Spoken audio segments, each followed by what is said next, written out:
So let's differentiate between the two right now. A GPP or a tournament is a guaranteed prize pool tournament. That's the one that you see that has like 20,000 people in it. You're going to, on DraftKings, you're going to find like your $3, your $27, and you can submit multiple lineups. So the way to win these, obviously you need to have the 5 best scores because it's such a limited card, but you do want to kind of pivot off of maybe the most popular picks and go with the opposite of that when filling out your team, just to differentiate your roster a little bit. So if you're going to play 5 lineups, you play 3 that you have a lot of confidence in and maybe 2 that you don't, but you know that no one else is going to have that. For cash games, you're either going to play someone in a one-on-one contest in a 50-50, which means that 50% of the prize pool wins, or even a double up, where you double your money by winning. Around 47% of the people that enter those tournaments end up winning. So, I mean, for you, we talked about this last year because you were playing when you first started, you were playing these like $3 tournaments, $5 tournaments, and you weren't getting a lot of return, but you started playing cash games and won every time.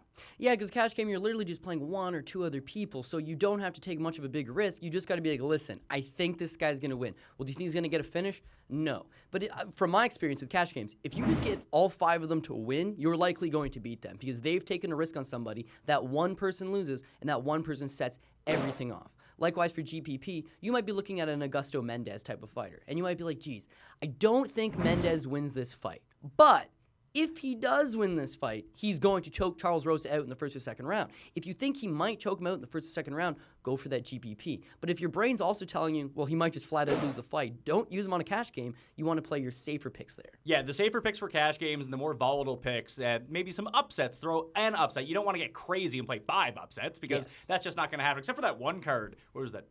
Brazil last year where like all the underdogs won. Yeah, listen, it's going to happen, and that's why when you look at these rosters, a lot of guys say, okay, well, there's a favorite, there's a favorite, there's a favorite, and when their roster has no more money or $100 left on it, they've built a team, they say, okay, this is the team I'm going to go with. But the problem is when most people look at these cards, they're looking at the main card too. They see that Travis Brown's on the main card. They see that Anthony Pettis is on the main card. If they like a guy like TJ Dillashaw, they see he's on the main card. Those are names you recognize. So guys, play those guys. You want to go dig on the undercard and get some guy who nobody's heard of because quite frankly, they don't know who this guy is. And if they don't know who Elvis Mutapcic is, and you like him, and he hits big because he's a dog, well, then you're laughing. And that's where you come in and mind the value for me, because, I mean, I do recognize some of these names at the top, and that's what I would do, not knowing anything about it. Let's say I didn't know how to play daily fantasy. That's what I would get up to. I'd be like, oh, here's a favorite. I know that name. Of course he's going to win. But Right. You can't afford all these people. But we found that you doing these, like, is Fight Pass still a thing? Oh, yes. Yeah. Big time. And So- they're amping it up this year, Pat. So we'll have lots of Fight Pass. And that's the whole thing. You kill that because you actually know who these guys are.